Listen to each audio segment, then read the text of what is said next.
咏春葉問。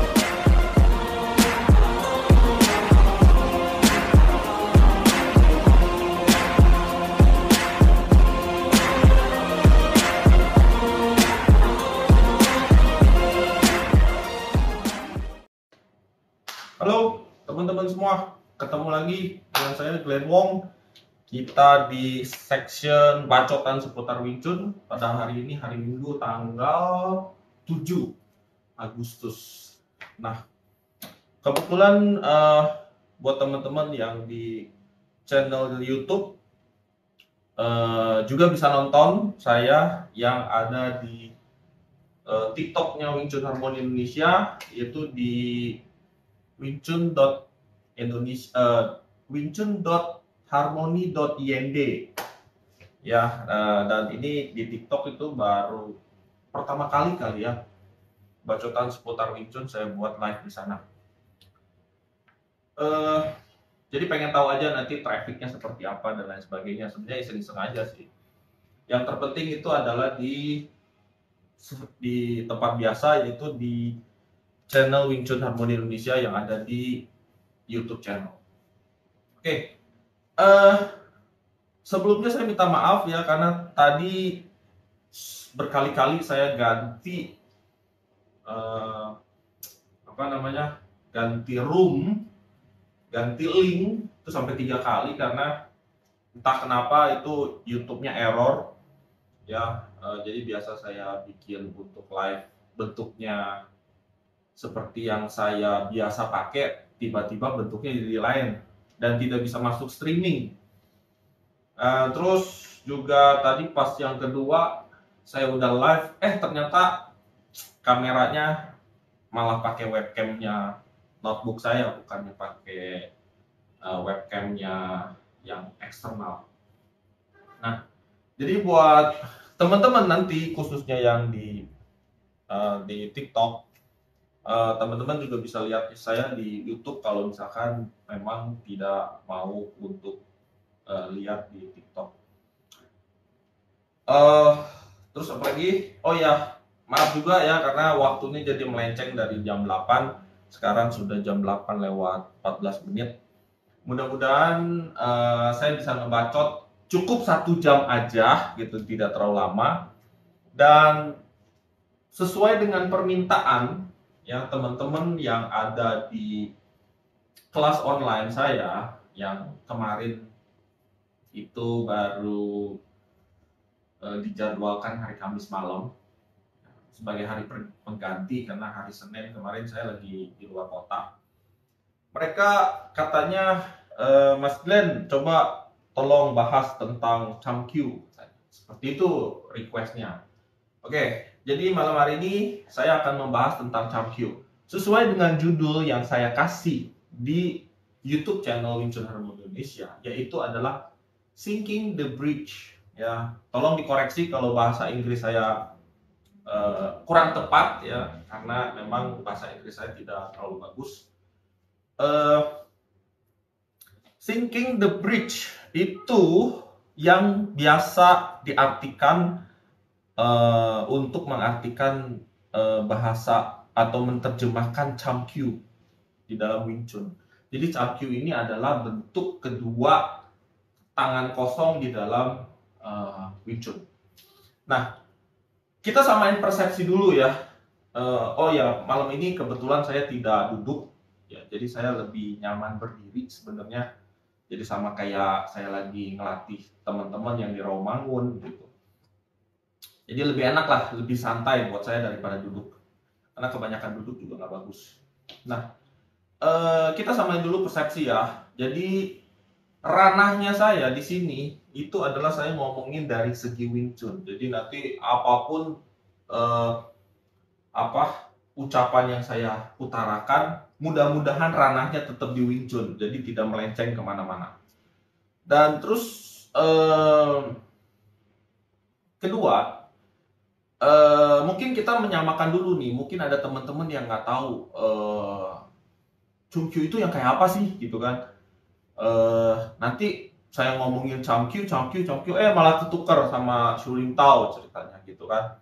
Nah, jadi Mungkin saya akan tunjukkan dulu di depan, ya. Kurang lebih Chamkyu itu yang bentuknya seperti ini. Mungkin teman-teman pernah lihat ya. Jadi kalau Chamkyu itu kurang lebih kayak seperti ini, ya. Nah, kalau teman-teman melihat ada gerakan seperti ini, nah itu yang disebut dengan Chamkyu. Oke, ini formnya, ya. Itu formnya.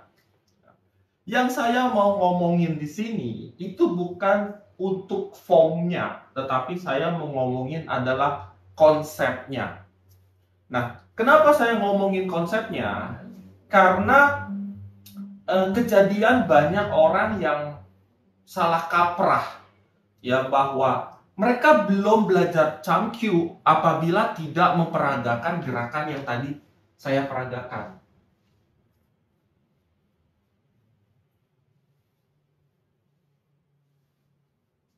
Ya, jadi kalau mereka nggak belajar itu, katanya mereka itu belum belajar Chamkyu.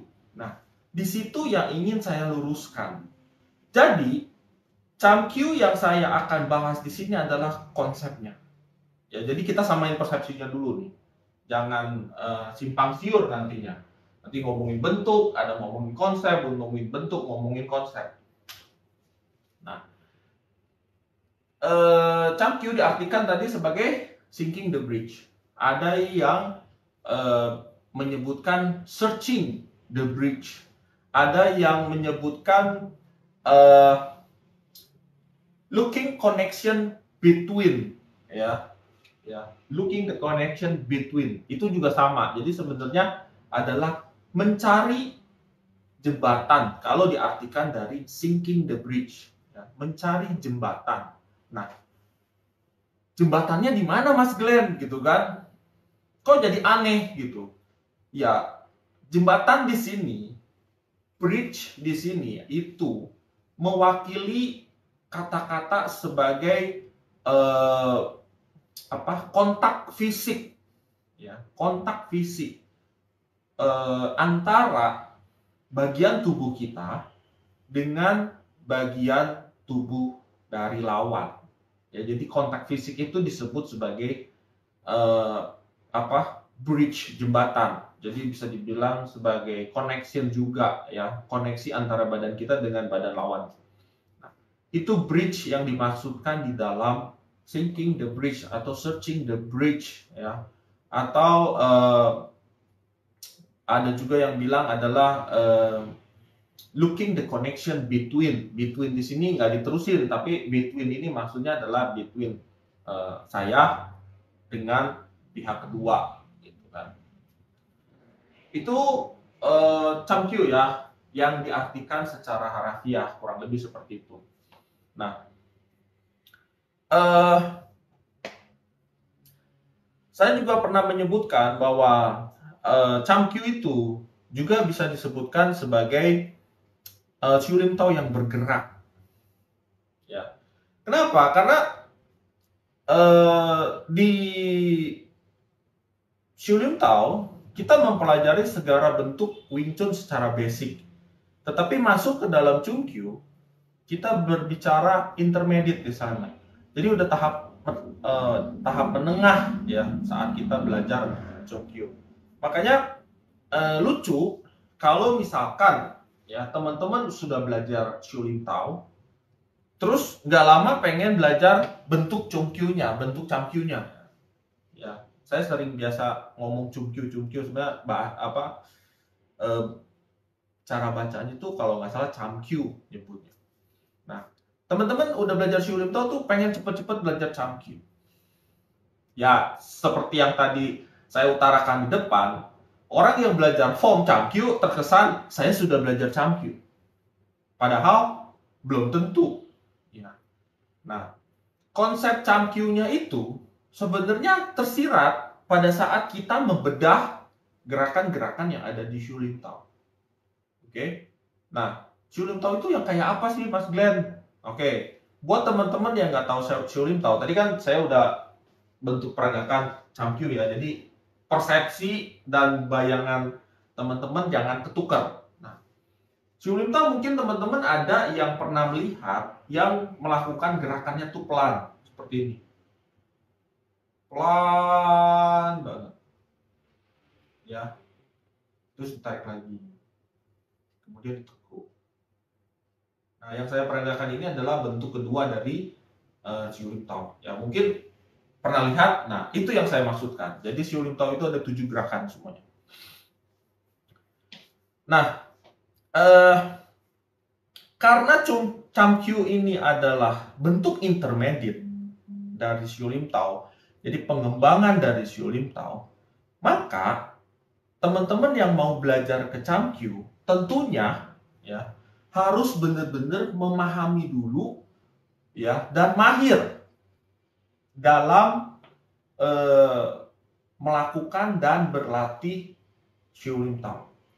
Karena nanti akan vital apabila kita sudah terlanjur melangkah terlalu jauh, karena kita akan skip banyak hal di sana. Ya, kita akan skip banyak hal di sana.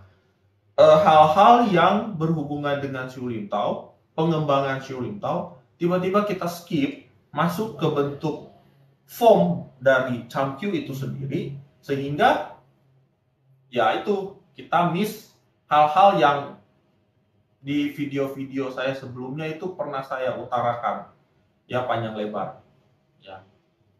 Nah, kenapa saya menyebut Xiu Lim Tao kenapa saya menyebut Chamqiu itu sebagai Xiu Lim Tao yang bergerak ya. Kita bedah dulu dari Xiu Lim Tao. Di Xiu Lim Tao kita mempelajari basic structure, basic postur ya. Ada structure, ada postur, di mana seperti contohnya adalah bagaimana kita memukul, ya, bagaimana kita memukul, kemudian kita mengenal adanya straight line, ada mengenal center line di sana, kemudian kita juga mengenal yang namanya straight line, kita mengenal namanya relaksasi yang mendukung structure atau struktur kita. Kemudian massa otot yang mendukung struktur yang kita punya. Nah, ada kata-kata basic struktur ini apa? Gitu. Mungkin ada orang yang bingung, Mas Glenn ngomong apa? Struktur. Oke. Struktur yang saya maksudkan adalah komposisi tulang yang membentuk badan kita. Ya, saya di sini adalah struktur tulang saya yang membentuk saya seperti ini. Dan setiap orang itu punya struktur tulang komposisi yang berbeda-beda, tidak bisa sama. Makanya saya selalu menyarankan untuk untuk belajar Wing Chun itu tidak hanya di kelas, tetapi bisa mandiri di rumah untuk mempelajari diri kita masing-masing seperti apa, ya kan?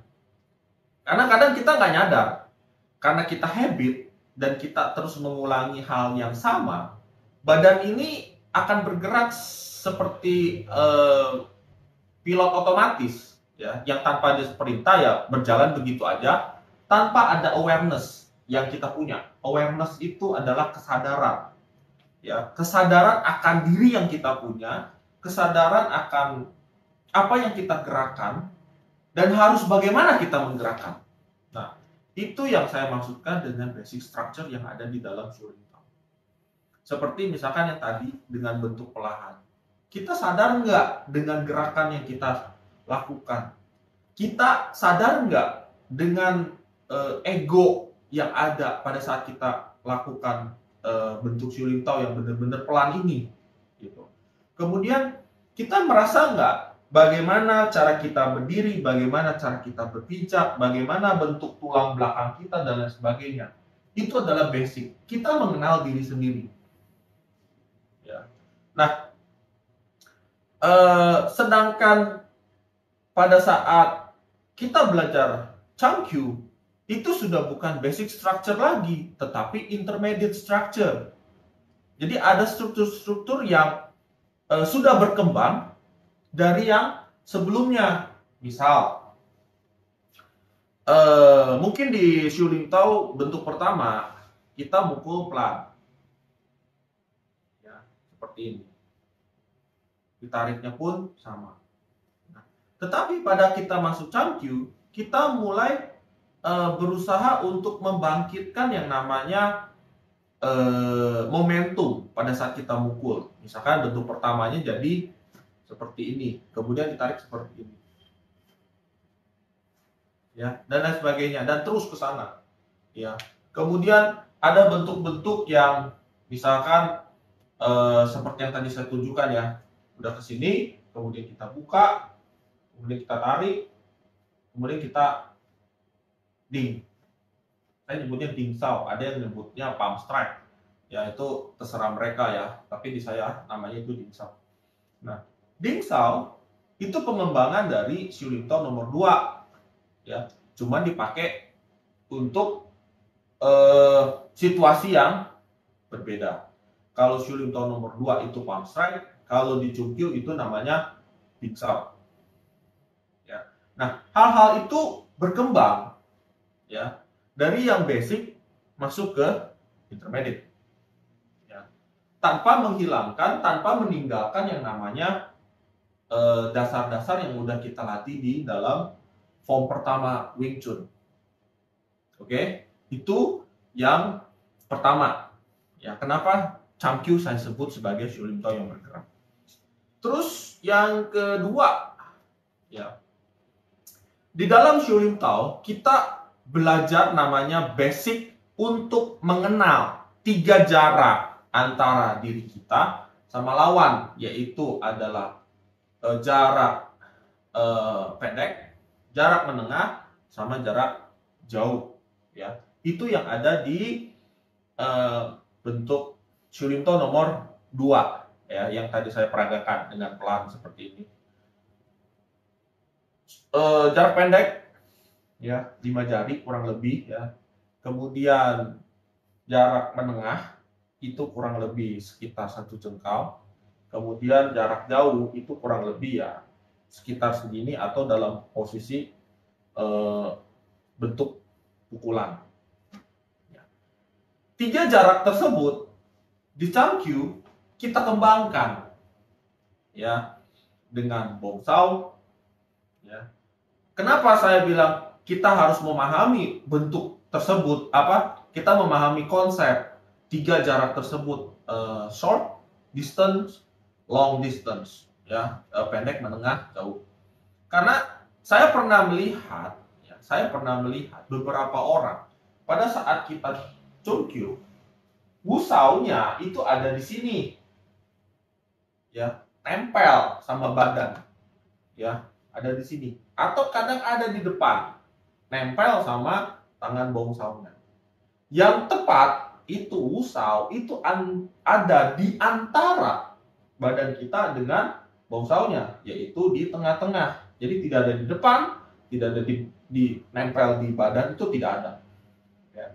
Ini ada di tengah-tengah, ya. Jadi kita tahu nih, ini adalah medium, ini adalah short distance, jadi jarak pendek, ini medium, ya. Jadi pada saat kita mau mukul itu udah jarak yang long distance. Nah, 3 jarak ini di Changkyu itu dibedah banyak banget. Ada lansau, bentuknya seperti ini, jadi bukan begini jaraknya, tidak jauh banget, tetapi jaraknya adalah medium distance, ya. Kemudian ada banyak lagi bentuk-bentuk, misalkan kayak tadi, ya, ding sao itu long distance dan lain sebagainya, ya. Itu salah satu contoh dari pemahaman tentang short distance, medium, dan long distance. Itu yang kedua. Kemudian yang ketiga juga bisa saya kasih contoh, misalkan di dalam Xiu Lim Tao kita mengenal namanya konsep power come from the ground, ya. Dimana pada saat kita Xiu Lim Tao kita kan dituntut untuk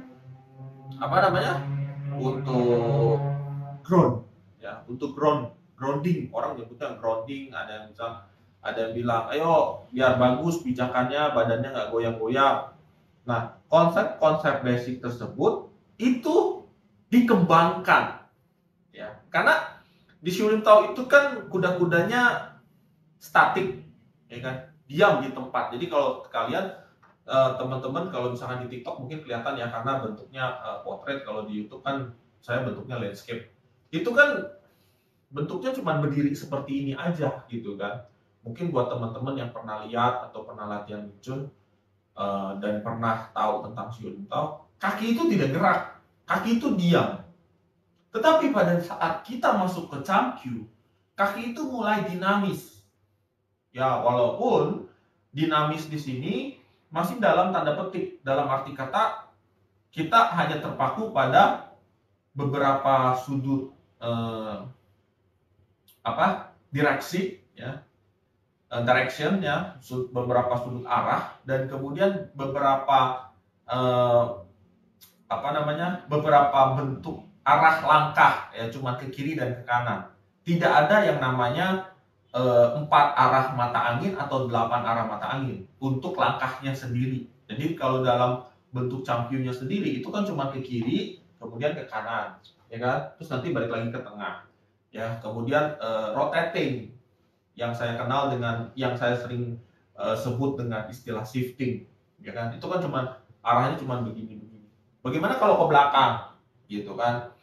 Bagaimana kalau dalam bentuknya kita stepping tapi kita harus shifting gitu. Nah, hal-hal tersebut yang dibedah sebenarnya di dalam konsep dari Cham Kyu sendiri. Jadi bukan dalam bentuknya.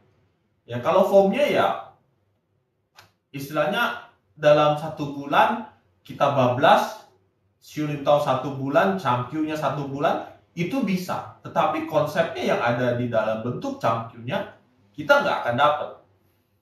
Terutama adalah bagaimana kita mengaplikasikan power come from the ground yang ada di Siu Lim Tao dengan kaki yang statik, ya, masuk ke dalam Cham Kyu, power from the ground yang kakinya dinamis. Itu koneksinya itu harus nyambung, jangan sampai diputus. Siu Lim Tao, Cham Kyu, Cham Kyu. Dan kebanyakan yang saya lihat itu seperti ada missing link yang nggak nyambung ke Cham Kyu-nya. Jadi konsep yang di Siu Lim Tao itu ditinggalkan hanya untuk form Siu Lim Tao. Kemudian dia belajar Cham Kyu dan khusus Cham Kyu ya formnya Cham Kyu aja, tanpa membawa konsep di Siu Lim Tao ke dalam Cham Kyu. Makanya kenapa saya selalu bilang Siu Lim Tao itu adalah saya selalu bilang bahwa Cham Kyu itu adalah Siu Lim Tao yang bergerak. Nah, karena alasan ketiga hal tersebutlah, saya ingin meluruskan pandangan-pandangan teman-teman yang mungkin selama ini terlalu cepat latihannya, terutama dari form Siu Lim Tao tiba-tiba loncat ke form Cham Kyu. Saya ambil contoh. Banyak orang ya yang minta ke saya setelah belajar Siu Lim Tao, Mas, tolong dong ajarin Cham Kyu biar saya bisa latihan shifting sama stepping. Minta belajar formnya Cham Kyu. Jawaban saya cuma gampang. Lihat di YouTube aja, banyak kok. Kan cuma formnya doang. Ya kan? Kan formnya doang. Kalau konsepnya itu harus dijelaskan. Ya, tapi kalau formnya doang ya udah, lihat aja di video-video YouTube, banyak kok. Ya kan? Kalau teman-teman tadi lihat di thumbnail video saya yang ini, thumbnail streaming saya, itu ada saudara Fauji yang sudah pernah saya upload permainan Cham Kyu-nya dia. Malah ya saya edit dan saya tambahkan di sana untuk gerakan slow motion biar teman-teman yang mau belajar formnya Cham Kyu itu dengan mudah, gampang. Ya kan tinggal niru doang. Ya, jadi tidak ada masalah sebenarnya di sana. Nah, problemnya muncul biasanya. Shiftingnya nggak kepake. Ya, dia akan kesulitan mencari gambaran bagaimana caranya menggunakan bentuk ini ke sana. Oke? Bagaimana caranya menggunakan bentuk ini ke dalam drill, ke dalam realita pertarungan, sparring dan lain sebagainya. Ya.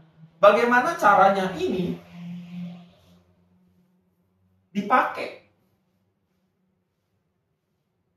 ya dalam drill. Oke? Bagaimana caranya ini kan kalau di champion juga ada tendangan ya, nanti saya bahas terakhir-terakhir. Itu dipakai di dalam drill misalnya atau dalam sparring. Kenapa? Karena dia nggak bawa konsepnya. Dia yang bawa itu adalah formnya. Diuliklah itu formnya Chamkyu, dipakainya seperti apa. Ya, kayak seperti ini, itu nggak ada dalam teknik pakai itu ke samping untuk ngebom. Jadi dipakai mentah-mentah bentuknya seperti itu. Nggak ada. Dan nggak akan ketemu waktu ngedrill kayak begitu bentuknya. Mau sampai kapanpun nggak akan ketemu. Dan kalaupun dipaksain bisa memang. Dipaksain bisa. Ya cuma jadi aneh. Dan akhirnya nggak pernah dipakai. Ya, termasuk shifting juga. Ya, jadi Chamkyu cuma sekedar form. Bentuk. Bukan konsep. Jadi kemarin waktu ada salah seorang anggota saya minta untuk diajarkan Chamkyu, dengan mudah saya bilang, loh, Mas kan sudah belajar shifting, sudah belajar drill, bahkan sudah belajar bongsao, bahkan sudah belajar stepping, itu kan sudah belajar Chamkyu. Untuk apa belajar formnya lagi? Ya, formnya gampang, tinggal tiru aja di YouTube. Dari apa yang sudah saya kasih, dari steppingnya, shiftingnya, cara pakai bongsaunya, kemudian bentuk-bentuk yang lainnya, ya apalagi kalau misalkan dia sudah sempat cisau, ya itu semua Chamkyu gitu. Itu sudah bergerak secara dinamis. Ya, itu udah intermediate Shaolin Tao gitu loh. Jadi kenapa harus minta bentuk Chamkyu ke saya untuk diajarkan? Ya, kalau ngajarin bentuknya sih di YouTube aja. Berkali-kali saya bilang, di YouTube aja, di video aja. Sama seperti teman-teman, aku mau belajar Wing Chun pertama kali. Langsung tiba-tiba ngopi semua, ngopi semua bentuk Shaolin Tao seperti apa. Hafal, Mas Glenn, saya sudah hafal Shaolin Tao. Oh ya, oke, good job. Itu baru formnya Shaolin Tao. Belum konsepnya yang ada di dalam setiap gerakan, yang ada di dalam setiap form yang ada di dalam Shaolin Tao. Ya. Nah itu yang ingin saya luruskan dalam pembahas di dalam bacotan Wing Chun pada malam hari ini. Ya. Nah, tadi kan ngomong-ngomong nih tentang power from the ground, ya kan? Gimana caranya nanti power from the ground ini dikontrol pada saat kita bergerak secara dinamis di Chamkyu. Mulai dari shifting, power from the ground-nya itu harus dapat. Mulai dari stepping, power from the ground-nya juga harus dapat. Pada saat bongsao pun, power from the ground-nya itu harus dapat. Nah, dapatnya itu dari mana? Nanti akan saya jelaskan sedikit demi sedikit di belakang-belakang. Jadi ini hal-hal yang ingin kita samakan dulu persepsinya, ya sama teman-teman. Ya mungkin ada yang udah mau, ada yang nyoba belajar Chamkyu, atau ada yang sudah dapat Chamkyu. Bentar ya, saya minum dulu. Haus. Ngebacot itu obatnya cuma satu, minum.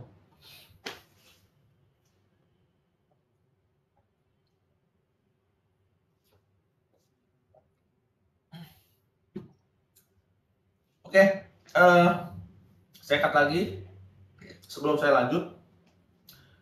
mudah-mudahan di YouTube suara saya jelas ya, karena kebetulan di sini lagi nggak ada orang, ya. Jadi saya bisa teriak-teriak sedikit, jadi walaupun kedengeran pun nggak ada yang dengar di luar kamar ini. Ya kalau di YouTube, kalau di TikTok mungkin suara saya jelas lah ya. Ya karena saya pakai headset. Kalau di YouTube saya pakai mic yang jaraknya lumayan agak jauh nih, kurang lebih 1 meter.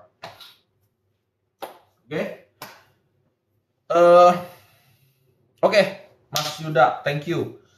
Teman-teman yang di YouTube, di sini ada Nameis ya, Nameis sama Mas Yuda. Kemudian kalau di TikTok ini harusnya ada siapa ya? Oh, tidak ada orang. Nggak apa-apa. Oke, kita masuk pembahasan selanjutnya. Saya pakai draft, jadi biar nggak lari ke sana ke sini dalam bahasan CamQ-nya ya. Oke.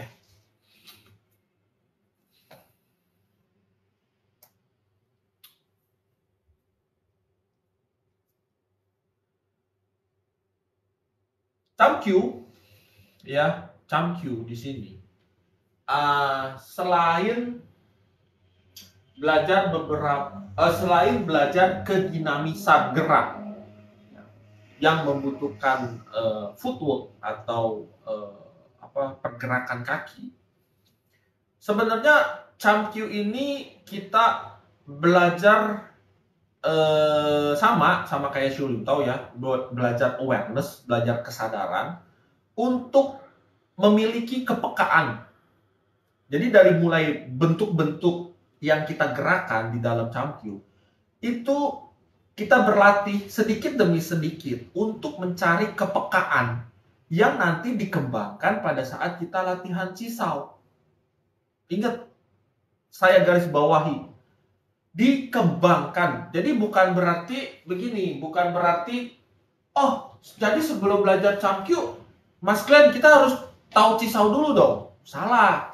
Kalau buat opini saya, buat sudut pandang saya, itu nggak tepat.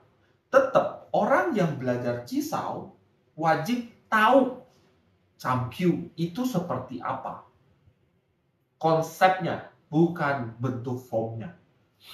Ya, saya garis bawah ya, harus tahu konsepnya, baru belajar konsep CamQ, baru belajar Cisau. Ya, karena pada saat kita CamQ, kita itu belajar untuk mengendalikan dan mendominasi gerakan lawan. Ya, jadi kita itu mengendalikan dan mendominasi gerakan lawan. Artinya kita harus bisa mengintimidasi lawan kita saat kita berlatih CamQ.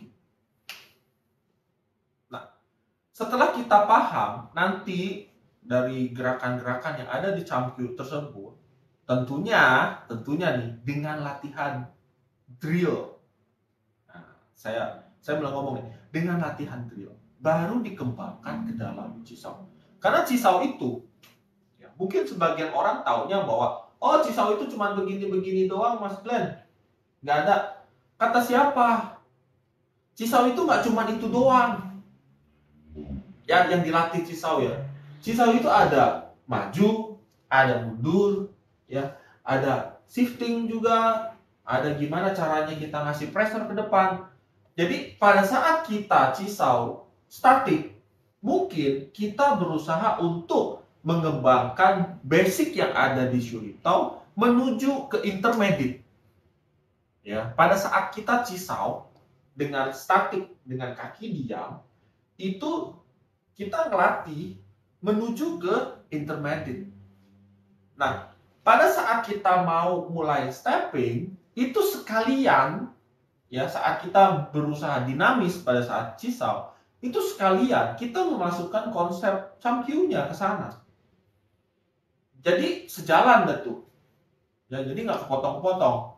Jangan sampai belajar Cisau statik, kemudian masuk ke konsep CamQ, kemudian belajar lagi Cisau yang moving. Biasanya orang nggak mau kayak begitu. pengennya orang sekaligus.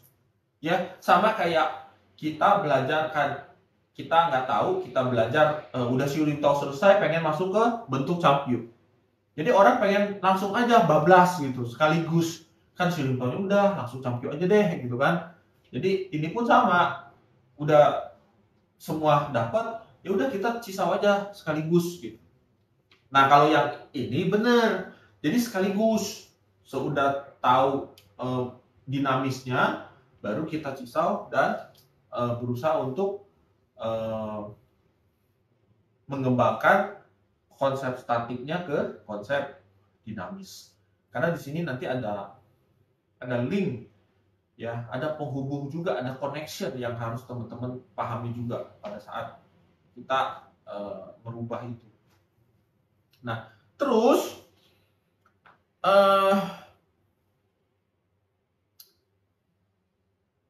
tadi kan saya bilang tentang drill, ya, tentang drill. Nah, drill yang dilakukan nih, ini kita ngomong khusus buat teman-teman, ya, teman-teman di Rawamangun, teman-teman Wing Chun Harmoni Indonesia, teman-teman yang kenal dengan saya dan teman-teman yang pernah dilatih sama saya.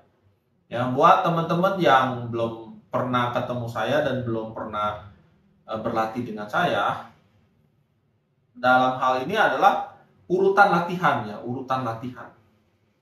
Itu mungkin agak bingung, nggak punya gambaran, tapi nggak apa-apa. Nanti kalau bingung silakan teman-teman tanya aja, ya, tulis di komen kebingungan kalian apa. Nanti mungkin di belakang sesi saya coba bahas tentang kebingungan yang kalian utarakan dari apa yang saya utarakan tentang drill. Oke, jadi gini. Kenapa saya bahas drill? Karena drill, ya, yang saya maksudkan di sini bukan drill yang saya maksudkan di sini adalah pengembangan yang kita peroleh dari bentuk form. Ya, pengembangan yang kita peroleh dari bentuk form. Mulai dari drill sederhana, ya, dengan cara bertahan dan menyerang, baru berkembang ke drill-drill yang dinamis. Tadi saya sempat nyinggung, ya, ada teman minta belajar bentuk Champyu, terus kemudian saya bilang, sebenarnya Mas kan sudah belajar Champyu, walaupun bukan bentuknya. Mas sudah belajar shifting, sudah belajar stepping, ya kan? Nah, tadi disebutkan bahwa Champyu itu merupakan suatu metode, salah satu metode, ya, melatih dan mengembangkan kepekaan, ya, yang akan diteruskan ke dalam bentuk cisaunya nanti. Nah, drill sederhana yang saya maksudkan adalah drill yang pertama, misalkan saya mukul, misalkan, ya, ini contoh nih, saya lagi latihan nih sama teman saya si A misalkan. Anggaplah di depan saya ini ada orang. Ya, anggap ada orang, ya, kita berhalu dulu. Nah, ini di depan ada orang nih, saya mukul, dia nangkis, ya kan? Mungkin dengan bentuk tansau, dengan bentuk paksau, ya kan? Itu adalah dua bentuk umum yang biasanya saya suka ajarkan terlebih dahulu kepada teman-teman yang berlatih dengan saya di perguruan. Nah, apakah teman-teman sadari pada saat kita melakukan tansau dan paksau, itu kan sudah ada kontak fisik kan? Sudah ada bridging di sana sebenarnya. Sudah ada bridge, sudah ada connection between antara saya sama teman si A. Teman saya nih si A. Ya kan? Berarti di situ sudah ada hubungan yang masuk ke dalam ranahnya konsep dari Champyu sendiri. Karena sudah ada penghubung. Walaupun kaki kita masih statik. Karena memang, kenapa kita harus statik dulu? Supaya kita gampang fokusnya. Karena pada saat kita dinamis, fokus kita itu udah banyak. terbagi, teman-teman. Mulai dari ngurusin dua tangan ini, kiri dan kanan, kita harus ngurusin kaki juga, kiri sama kanan. Antara atas dan bawah. Itu harus dikoneksikan. Ya. Makanya, itu tahapan intermediate. Makanya tadi di awal saya bilang bahwa Chamkyu ini adalah intermediate. Jadi, harus dipahami dulu. Sulitaunya. Ya, dipelajari dulu secara mendalam. Oke? Tapi intinya yang saya mau utarakan adalah pada saat kita drill, sebenarnya kita sudah masuk ke ranah konsep dari Chamkyu. Ya, walaupun bentuknya masih sederhana. Oke? Nah, dari drill ya yang mungkin adalah latihan kombinasi tangan bagian kiri dan kanan. Itu sebenarnya di sana sudah diarahkan untuk kita belajar awareness antara kanan dan kiri. Ya, awareness antara kanan dan kiri. Artinya si kiri ini harus bisa mensupport tangan kanan dan tangan kanan harus bisa mensupport tangan kiri. Karena Wing Chun butuh dua-dua tangan ini. Ya. Kayak kemarin lagi latihan saya di home private di Sunter. Mereka yang nggak aware, nggak sadar sama gerakannya dia sendiri, dia akan selalu melakukan tansau dengan memutar. Bagus, pukulan saya ketangkis, memang ketangkis, refleksnya bagus. Cuman dia terlalu boros tenaga dan terlalu terlalu membuang senterlannya dia. Padahal pada saat dia tansau, dia bisa mukul. Tapi kalau dia ngelakuin begini, gimana cara dia mukul? Karena arahnya sudah berubah. Jadi ini tengah nih. Saya mukul. Misalkan nih ya, contoh saya orang tersebut. Saya tuker nih. Ini si Glenn, saya dari si A. Si Glenn mukul. Harusnya kan si A itu nangkis dan mukul dengan satu tangan. Itu bisa. Tetapi karena si A ini ya pada saat dipukul sama si Glenn, dia nangkisnya begini. Akhirnya area ini kosong dan ini tangan tidak bisa balik mukul karena susah gitu. Dan gerakan memutar itu membutuhkan energi. Ya. Sehingga akhirnya cepat capek, bahunya pegel dan lain sebagainya. Ya. Itu basic loh. Itu baru ngomongin struktur basic. Belum ke intermediate basic. Ya, bagaimana dari sini kita ngebom kalau misalkan area gerakan dia sudah jauh. Kalau dia nangkis seperti ini, terus dia ngebom, kan gampang. Karena areanya masih di tengah. Ya. Itu yang dilatih pada saat kita ngedrill. Kepekaan. Kepekaan dari apa? Si A mukul saya mukul si A. Si A ini harus peka. Seberapa besar tenaga yang saya berikan. Seberapa besar intimidasi yang saya lakukan terhadap si A. Dia harus merespon sesuai dengan kapasitas yang saya kasih. Itu cara latihan pertama kali. Dan itu ada di drill. Saya selalu kasih itu. Dan saya selalu ingatkan berkali-kali. Tapi karena pengen cepet loncat ke sana, kadang ini ditinggal gitu. Kadang ini ditinggal. Oke. Kita lanjut nih ya. Udah ngedrill nih. Udah ngelatih misalkan tansau dalam, tansau luar, kemudian paksau dalam, paksau luar, kemudian dikombinasi, diacak dan lain sebagainya. Biasanya dalam beberapa bulan kemudian saya ngasih shifting. Ya, saya ngasih shifting. Saya ngasih shifting dulu. Kenapa saya ngasih shifting dulu? Di Chamkyu, ya, setelah gerakan pertama, oke, yang muncul adalah shifting. Artinya, setelah statis, kita mau dinamis.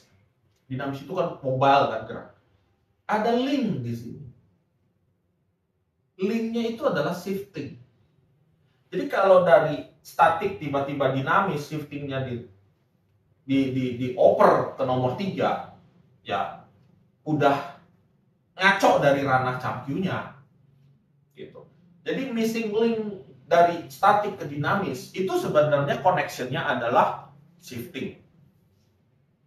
Karena seperti alasan yang tadi saya utarakan, ya, bagaimana kita bisa menciptakan power from the ground, kemudian kita bawa untuk mengendalikan power from the ground-nya tersebut, supaya pada saat dinamis, kita tidak lost balance, kita tidak kehilangan keseimbangan.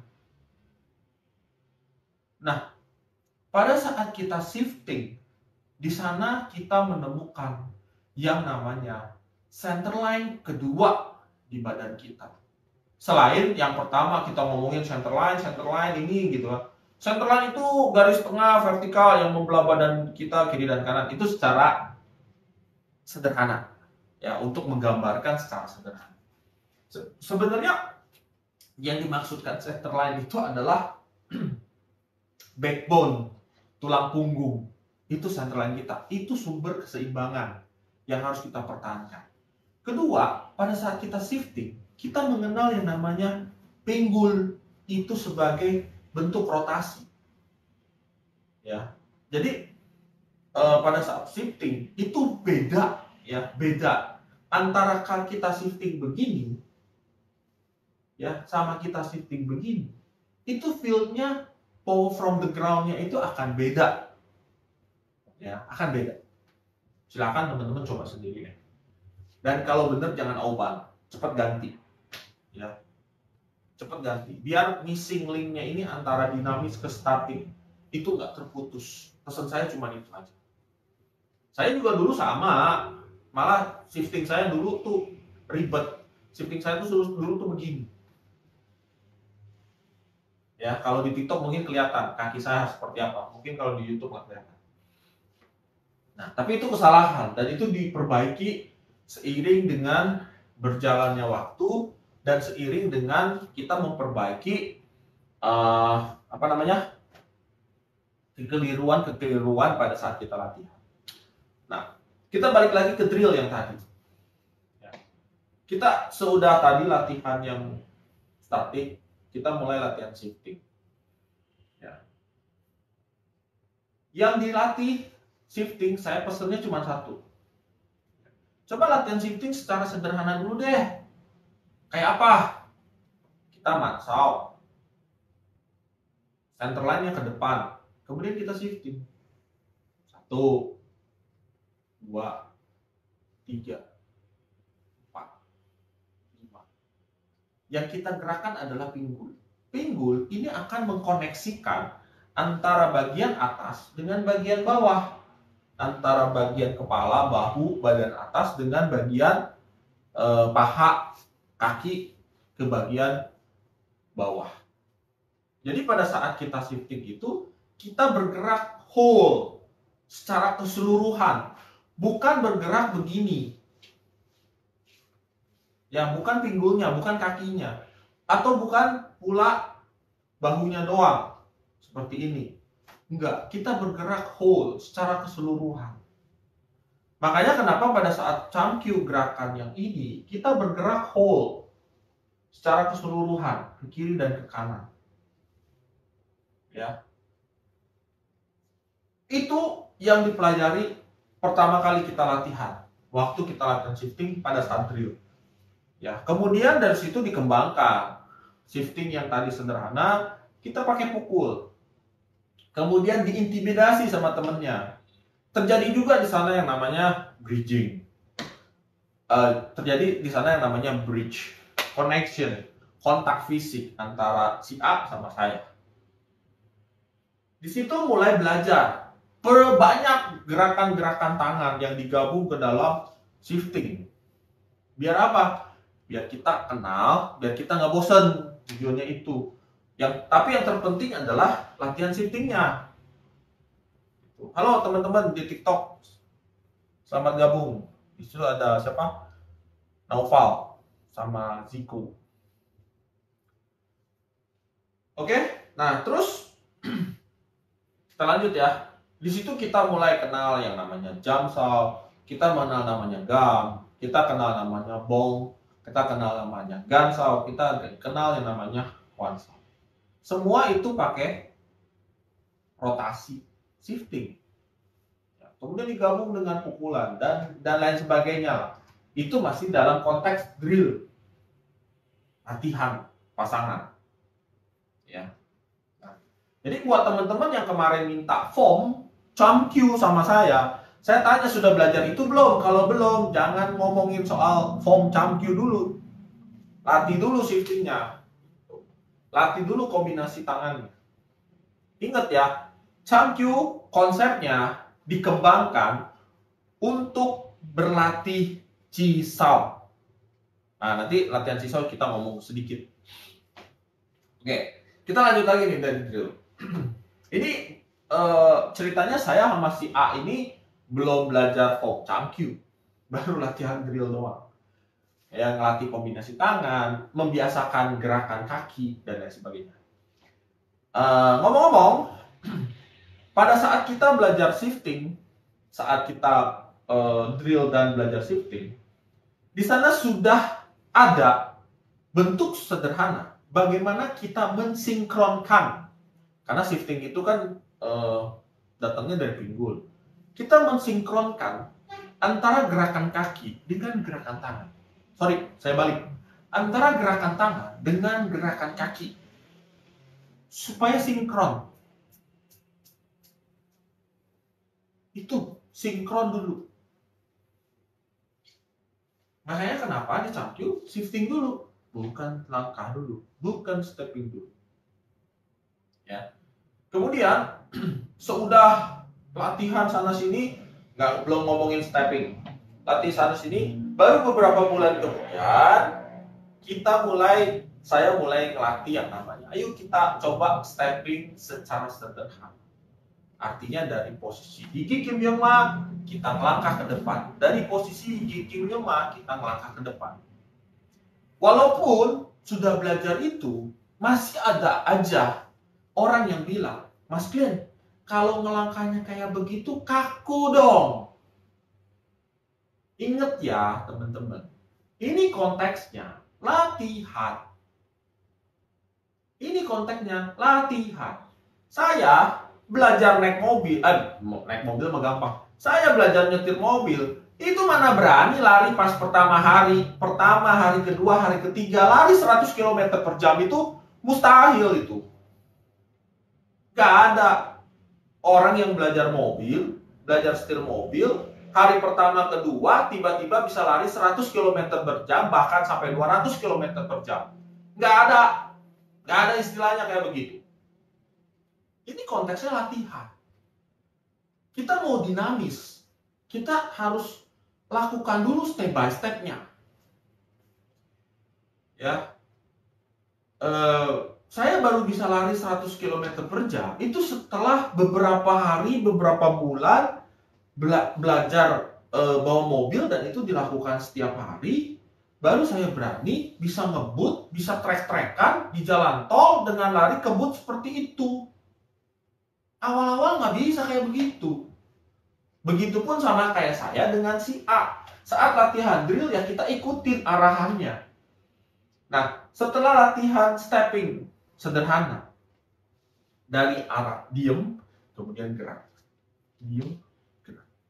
Ya. Di sana sudah mulai masuk ke yang namanya dinamis. Walaupun masih terlihat kaku. Ya. Kemudian itu arahnya baru satu, ke depan doang. Ke kanan gimana? Ke kiri gimana? Gimana kalau ke depan terus ke kanan? Gimana kalau ke depan terus ke kiri? Itu step by step dilatih dengan bentuk stepping. Dan itu bisa dilatih di rumah tanpa harus ada si A.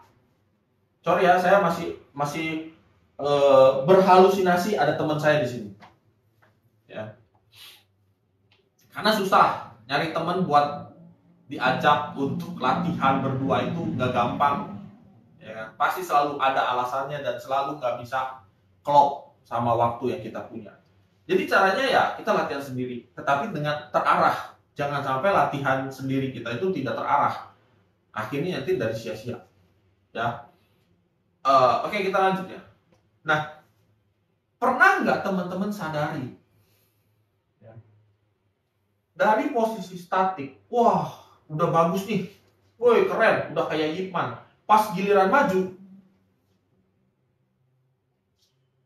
hilang, mansaunya hilang, ya mansaunya hilang. Wah keren, maju hilang, balik sini, ya mansaunya di bawah. Yang harusnya di sini tiba-tiba jadi di bawah. Atau kadang jadi begini doang. Ada tuh yang saya lihat begini doang. Artinya apa? Awareness-nya nggak ada. Kesadaran tentang diri sendiri pada saat kita melakukan itu nggak ada. Artinya tidak ada koneksi antara kedua tangan kita dengan kaki pada saat kita gerak. Itu nanti hubungannya dengan tendangan, dengan konteksnya Chungkyu. Chungkyu yang ada tendangan. Karena di Chungkyu pun teman-teman akan belajar tendangan dasar. Ada 3 bentuk tendangan. Nanti saya bahas selewat. Ya. Itu penting sebagai mengkoneksikan. Karena sering waktu kita ngedrill, saya masih A. Kadang kita lost balance, kehilangan keseimbangan. Kadang bahu kita pegel. Kadang pada saat ngedrill siku kita keluar kemana-mana. Ya, apalagi pada saat kita stepping. Ya, kadang kita steppingnya kayak ulet. Kenapa? Karena power from the ground atau pemahaman dari konsep yang ada di Shurito-nya itu nggak dapet. Problemnya di sana. Mas, hal-hal kayak begitu nggak bisa dipakai buat berantem, Mas. Itu kan cuma teori doang. Sama kayak bawa mobil. Kamu bawa mobil manual, itu dikasih teori dulu sama pelatihnya. Gimana cara kamu ngangkat kopling waktu gigi 1 ke gigi 2 supaya mesin mobil nggak mati. Tapi setelah lancar, itu nggak kepikiran sama kita. Oper gigi 1, gigi 2, kopling diangkat dan sebagainya, itu sudah berjalan sesuai dengan muscle memory yang sudah dilatih sebelumnya. Hal yang sama. Ya, jadi jangan mikir ketinggian dulu kalau bawahnya belum benar. Itu sama aja kayak anak TK lihat, wih, Pak, gedungnya tinggi ya, Pak. Gimana cara bangunnya ya, Pak? Bisa tinggi begitu gedungnya, Pak? Saya nggak bisa, Pak, bangun gedung tinggi kayak begitu. Sama seperti misalkan, weh, gile ya, pesawat bisa terbang ya. Kok kita kenapa nggak bisa terbang? Sama tuh pertanyaan, logikanya kayak begitu. Ya. Jadi jangan istilahnya Mas Glenn ya, saya lagi ngebacot memang di sini. Mas Glenn teori doang, itu nggak bisa dipakai fighting. Memang bentuk-bentuk kayak gini nggak bisa dipakai fighting. Tapi ingat, kita latihan bela diri itu ada 4. Kita menghafal, kita mengerti, kita paham, kita lupakan. Kalau kalian sudah bisa berantem, itu sudah ada di tahap keempat. Ya, nah kalau tahap ketiga ini nggak ada tahap keempat, apa yang mau dilupakan? Nggak belajar apa-apa kok, apa yang mau dilupakan? Ya kan? Sama kayak orang misalnya, aduh gue baru putus sama siapa? Nggak tahu, gue kan belum punya pacar. Terus apanya yang putus? Diputusin siapa? Orang pacar nggak ada gitu kan? Ya logiknya seperti itu. Nah, itu bentuk latihan konsep-konsep Chungkyu yang bisa kita lakukan pada saat kita drill. Jadi sebenarnya teman-teman di Rawamangun nih yang sudah belajar ke drill, itu sebenarnya kalian itu sedang menuju ke konsepnya Chungkyu. Jadi pahami itu dengan benar, maka form Chungkyu dalam hitungan 1 bulan pun itu tinggal merem aja, itu udah jadi formnya. Karena konsepnya sudah saya kasih di awal. Kenapa saya kasih konsepnya di awal? Ya karena kita buat latihan. Mengembangkan itu. Supaya apa? Nanti pada saat sisau pun enak. Itu sebenarnya selama latihan di Rawamangun yang saya kasih. Begitupun di kelas online. Begitupun di kelas online. Ya. Jadi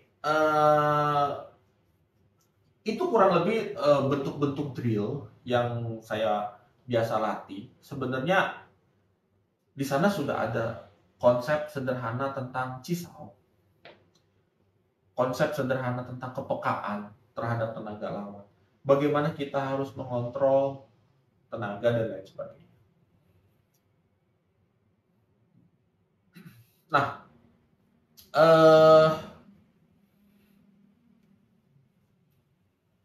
Changkyu, ya, Changkyu itu memiliki konsep yang tentunya sangat berbeda dengan Byuji. Ini juga diperhatikan sama teman-teman. Jadi jangan pernah, oh saya sudah bisa Changkyu saat yang Byuji, itu salah. Ya. Jadi shifting yang ada di Changkyu sebenarnya adalah berfungsi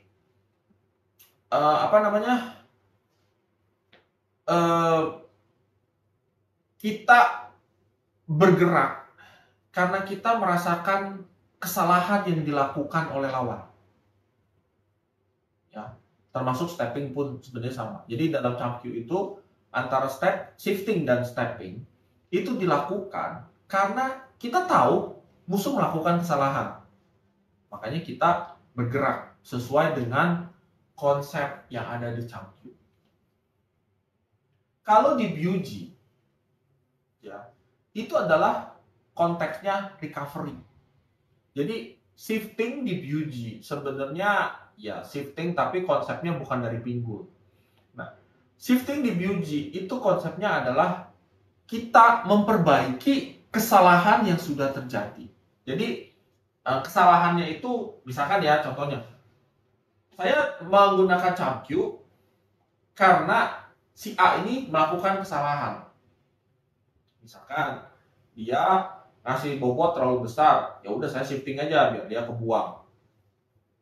Dia tidak punya pressure point, ya udah daripada dia tidak punya pressure point biar saya aja yang maju. Ya, jadi dia salah nih, si A ini salah. Makanya saya menggunakan konsep Changkyu. Tapi kalau Byuji itu kebalikan. Orang ini udah bener, si A ini bener. Dia berusaha mengambil center line saya sehingga posisi saya tidak nyaman. Dan itu saya berusaha koreksi. Tentunya dengan konsep Byuji. Nah, Byuji sendiri sebenarnya yang kita harus lihat itu konsepnya. Sama kayak Changkyu, bukan formnya. Ya, bukan formnya. Kalau formnya ya sama. Teman-teman bisa nyontek dari YouTube gitu kan. Sudah 1 bulan, bulan kedua Changkyu, bulan ketiga Byuji. Udah dapat 3 bentuk form sekaligus dalam 3 bulan. Ya, ini kayak jualan apaan aja. Jadi kurang lebih begitu ya. Itu perbedaan antara Changkyu dengan Byuji. Oke.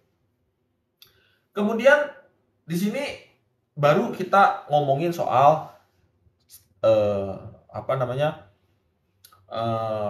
tendangan.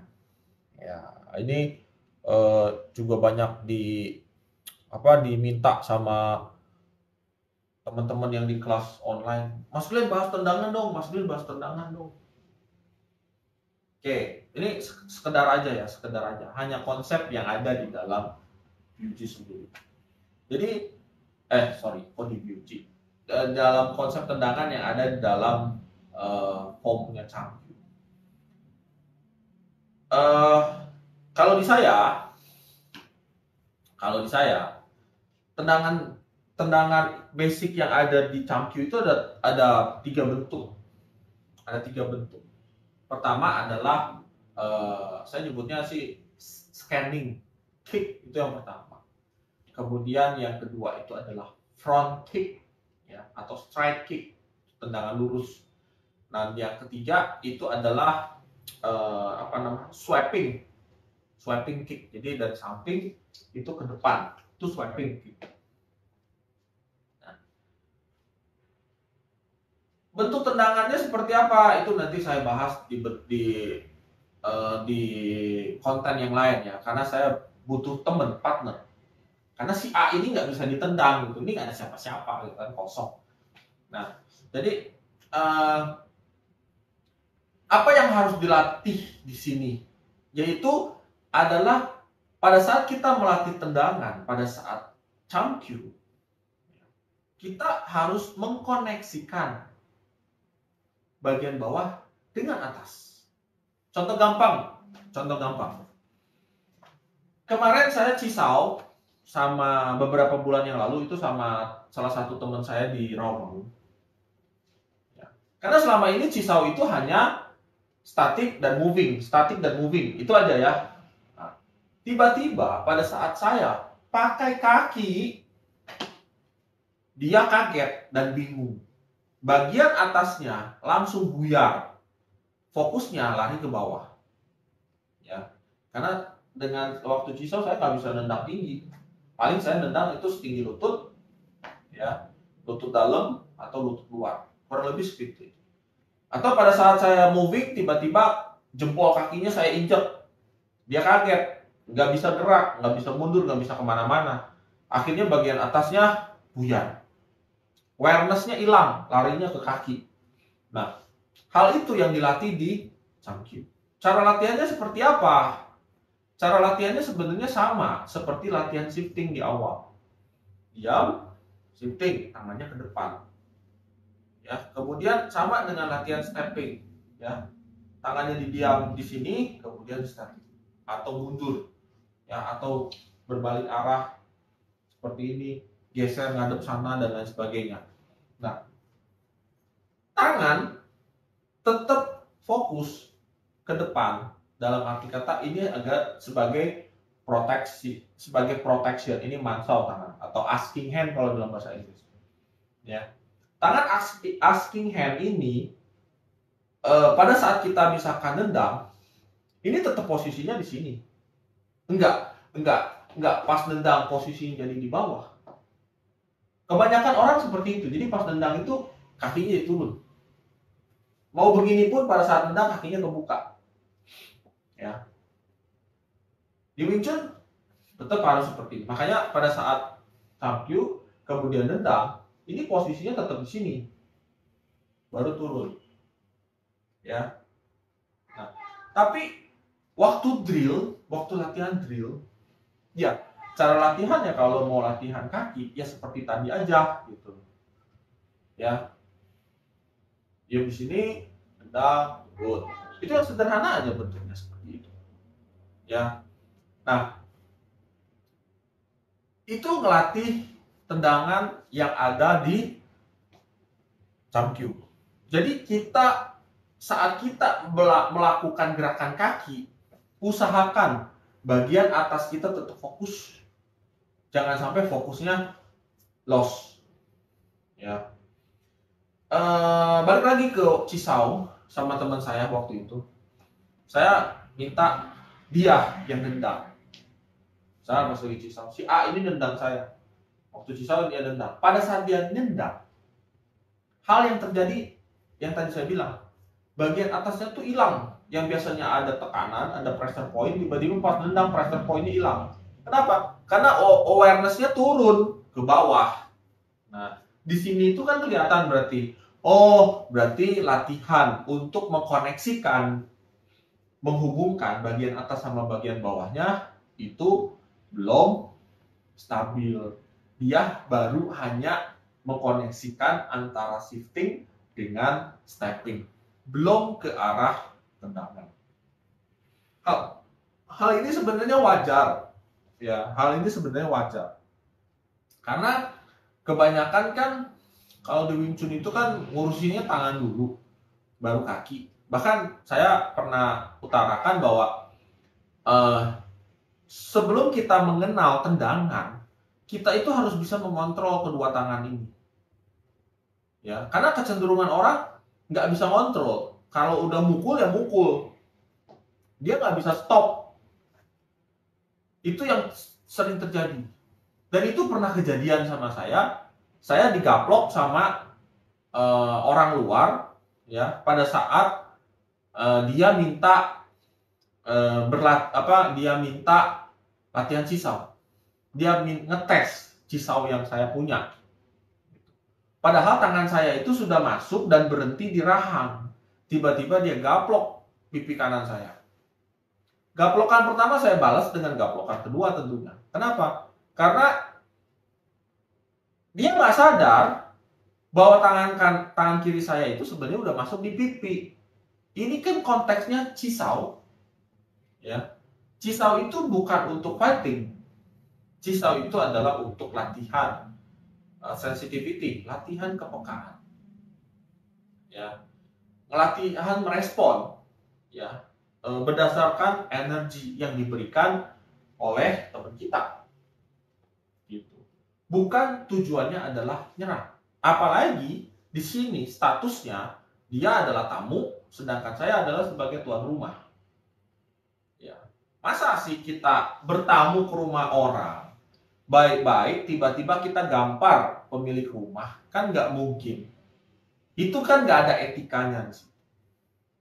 Tapi konteksnya yaitu dengan kita bisa mengontrol kedua tangan kita gampang tahu kapan berhenti dan kapan harus memberikan tenaga lebih untuk mencederai lawan kita. Nah, itu butuh latihan, teman-teman. Itu butuh latihan. Saya pun kalau sudah terpancing, kadang kontrol tangan sudah lepas. Ya. Tapi kalau misalkan lagi santai, itu bisa dikontrol.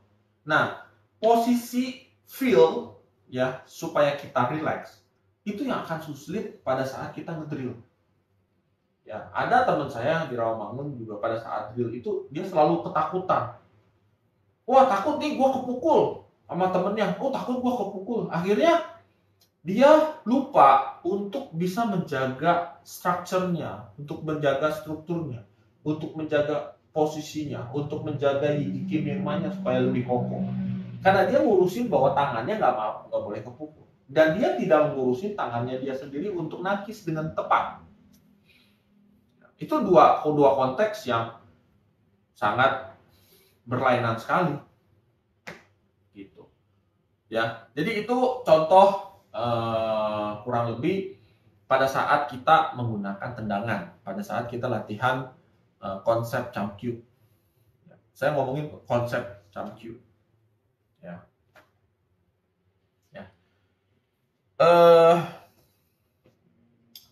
Jadi dengan kita mempelajari konsep dari Chamkyu sendiri, ya, saat kita ngedrill, kita itu sebenarnya dituntut untuk bisa berusaha untuk di situ bisa berusaha untuk menjaga keseimbangan yang kita punya.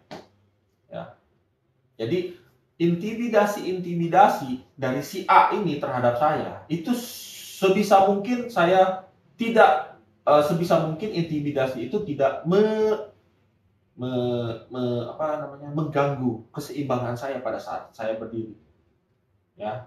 Kemudian saya juga harus bisa memberikan pressure point. Nah, saya sering ngomong di sini pressure point. Pressure point itu bukan pressure dalam arti kata dorongan, bukan. Tetapi adalah main intense, ya, main intense untuk kita memprotek area kita supaya tekanan musuh itu tidak masuk ke dalam area balance yang kita punya, keseimbangan yang kita punya, atau ke area center line yang kita punya. Ya. Kemudian juga di situ kita ngelatih yang namanya berusaha mengendalikan, mengambil center line-nya dia, ya, supaya kita bisa melakukan serangan-serangan dan juga bisa mempelajari bagaimana caranya kita mengcounter kalau misalkan si A ini melakukan gerakan-gerakan seperti inilah, seperti itulah, ya kan, teknik inilah, teknik itulah, ya. Karena pada dasarnya Wing Chun itu tidak ada bentuk pada saat drill. Jadi pada saat drill itu tidak ada bentuk perubahan, ya.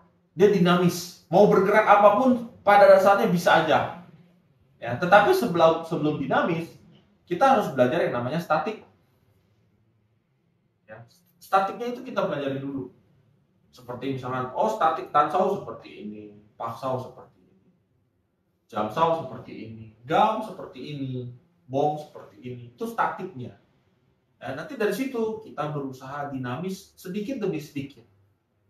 Tentunya dengan konsep yang tadi yang saya bilang, kalau sudah latihan shooting, kita harus bisa mengkoneksikan antara bahu dengan kaki. Itu semua butuh awareness, ya teman-teman. Itu butuh awareness, dan awareness ke dalam diri kita itu benar-benar harus tinggi, ya. Jadi Wing Chun itu ngelihat inside, bukan ngelihat outside, ya. Jadi dengan demikian kita bisa improve-nya cepat, ya, improve-nya cepat. Terus ya, kurang lebih kira-kira seperti itu aja, ya, pembahasan Chamkyu saya pada malam hari ini, ya. Silakan buat teman-teman yang mau bertanya, ya, tentang Chamkyu. Mungkin kalau nggak pas live saat ini bisa ditulis di kolom komentar, ya. Karena kalau untuk di YouTube channel, mungkin kalau teman-teman TikTok nonton dan ingin, waduh saya udah ketinggalan nih ceritanya gitu kan, bacotannya Mas Glenn udah ketinggalan, silakan kunjungi ke YouTube channel saya, ya, Wing Chun, bukan saya ya, YouTube channel kami itu di Wing Chun Harmony Indonesia, ya. Kemudian cari ke pilihan yang video, kemudian yang live. Nanti di sana ada tentang bahasan ini. Dan saya kasih judulnya Sinking the Bridge. Saya nggak kasih judul Chamkyu. Ya. Jadi mungkin itu ya yang perlu saya luruskan tentang konsep dari Chamkyu itu sendiri. Ya. Karena ya istilahnya saya tidak mau adanya kesesatan dari teman-teman yang latihan sama saya hanya karena ingin cepat bisa, ya. Hanya ingin cepat bisa. Saya yakin, saya pernah utarakan juga, kalau teman-teman ikutin prosesnya yang saya kasih dan ikutin latihan yang saya kasih, dijamin pasti bisa, pasti bisa. Tetapi kalau nggak diikutin, saya nggak bisa jamin apa-apa. Mau ilmunya sebagus apapun, tetap nggak akan bisa, ya, di apa namanya, nggak akan bisa dipelajari. Oke, halo Mas Rudi dari YouTube. Ada pertanyaannya begini, Mas, terangin dong konsep menjaga center line dan mengambil center line lawan. Saya belum benar-benar paham dalam aplikasinya. Oke. Logiknya seperti ini ya. Oke, ini saya coba jawab pertanyaan dari Mas Rudi.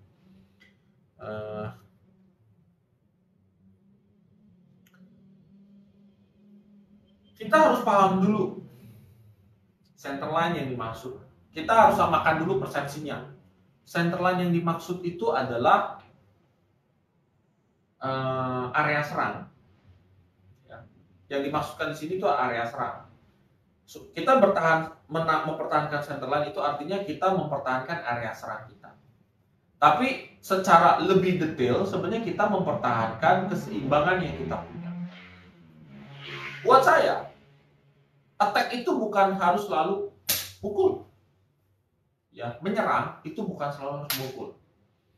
Contoh misalkan, kalau si A maju, kemudian tiba-tiba saya tanda, pukulan saya nggak kena, tapi dia mental, itu udah sebagian merupakan bentuk bahwa saya sudah melakukan penyerangan.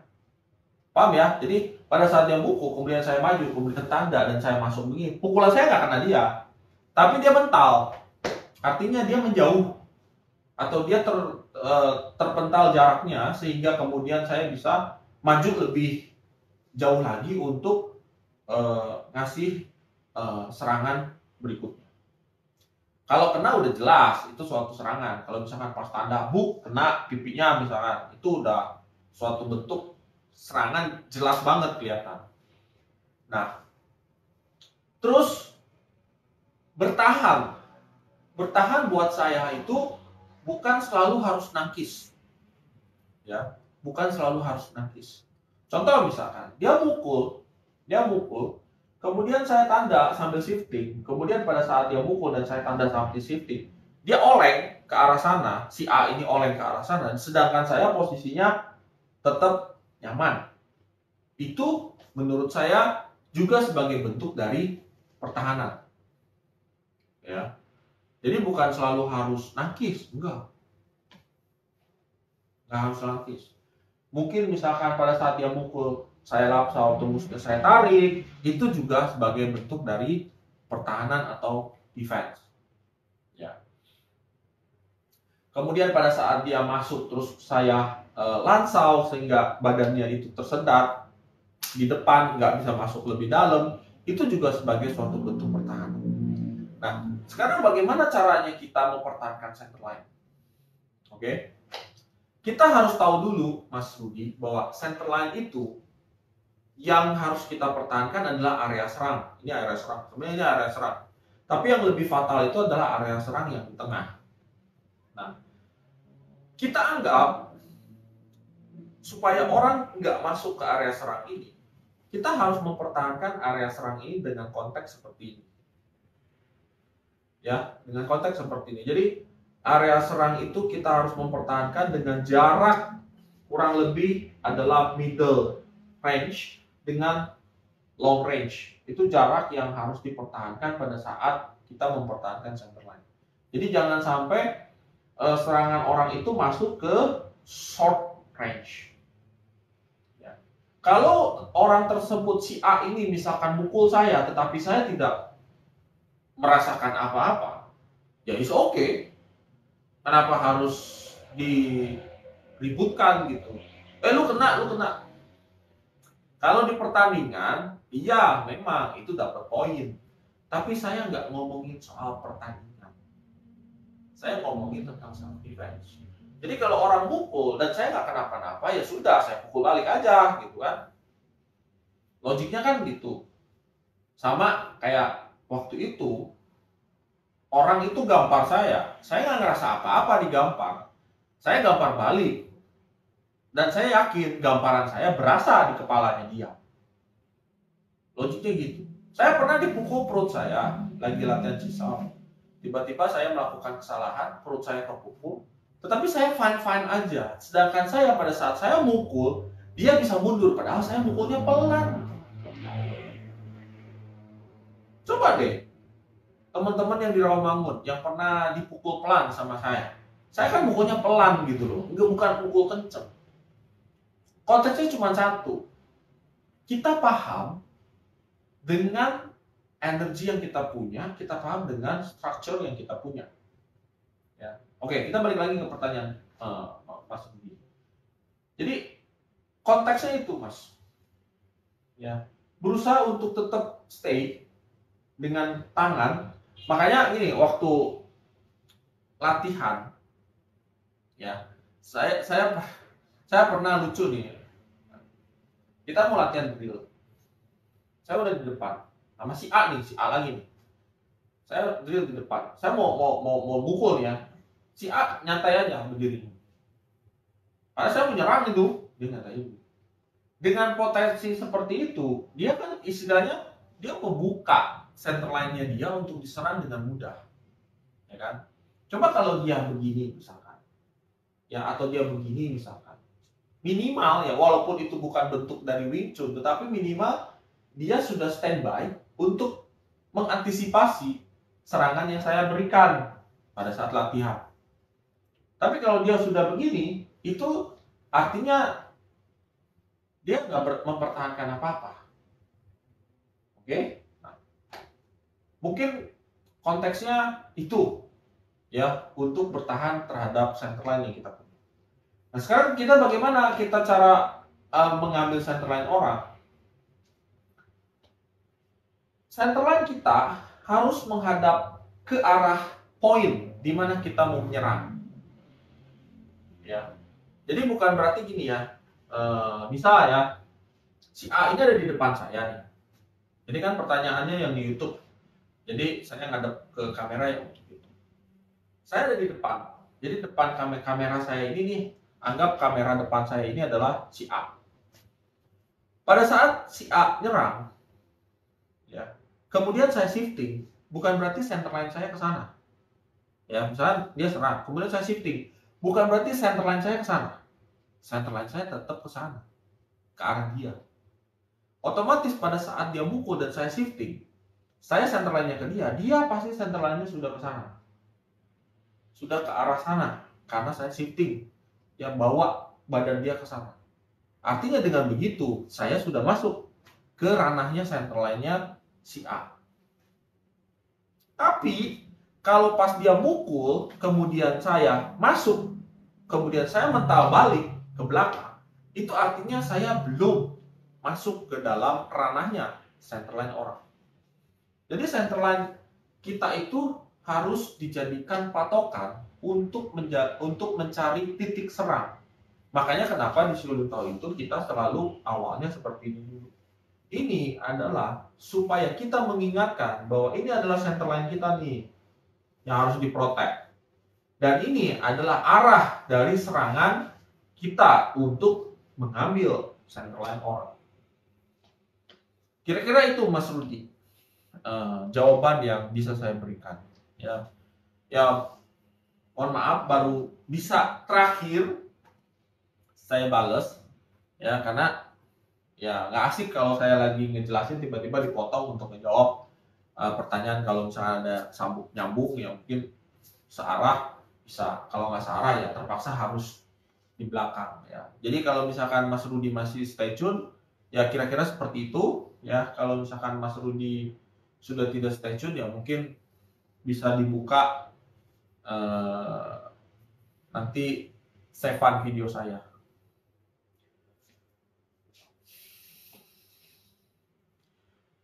Jadi pengertiannya center line itu sama dengan area serang, bukan hanya garis tengah tubuh.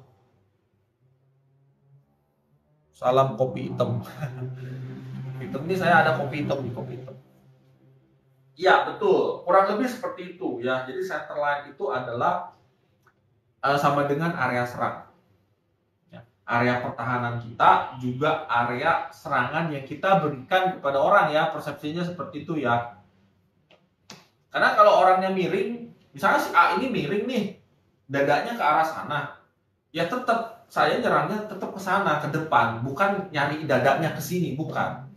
Persepsinya seperti itu, Mas Rudi, jangan salah kaprah, paham ya? Jadi saya ulangi ya, kalau misalkan si A ini miring posisinya, bagian dadanya ke sana, ya, tetapi kepalanya ke arah saya, artinya dia ngincer saya. Walaupun badannya ke sana. Nah, saya tentunya pada saat nyerang, saya akan nyerang dari arah center line saya, bukan dari arah sini. Ya, bukan dari arah depan dadanya si siapa? Si A. Jadi, itu pengertian dari center line. Tetapi, balik lagi, center line yang sebenarnya adalah tulang punggung yang kita punya. Karena itu adalah sumber keseimbangan. Ya. Kalau kita seimbang pada saat kita nyerang atau bertahan, tentunya itu menjadi modal utama untuk memberikan pressure point yang lebih bagus, ya, memberikan tenaga pukulan atau tenaga bertahan yang lebih bagus. Kira-kira itu, Mas Budi, untuk pertanyaannya.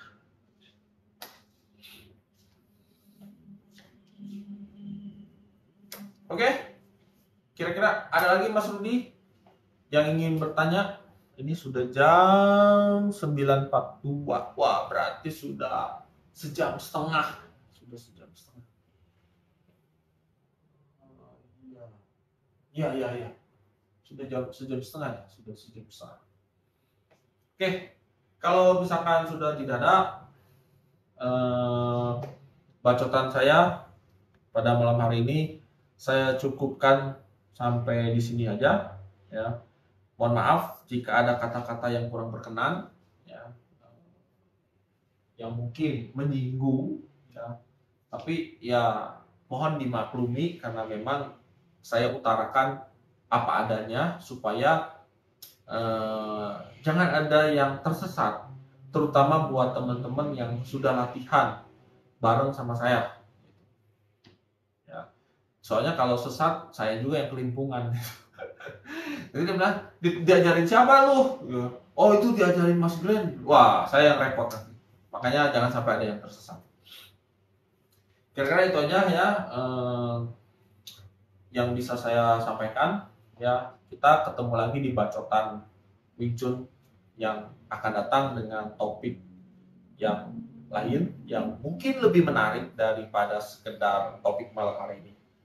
Mudah-mudahan apa yang saya utarakan pada malam hari ini juga bisa bermanfaat buat teman-teman semua, bisa merupakan kunci untuk membuka sebuah pemahaman yang lebih bening, ya, yang lebih bening, tidak abu-abu, ya, sehingga bisa improve, ya, entah itu teman-teman yang latihan di Wing Chun Harmony Indonesia ataupun teman-teman yang otodidak yang support dari video-video di channel YouTube Wing Chun Harmony Indonesia. Kira-kira itu aja. Sampai ketemu lagi di bacotan saya seputar Wing Chun yang akan datang. Salam Wing Chun Harmony Indonesia.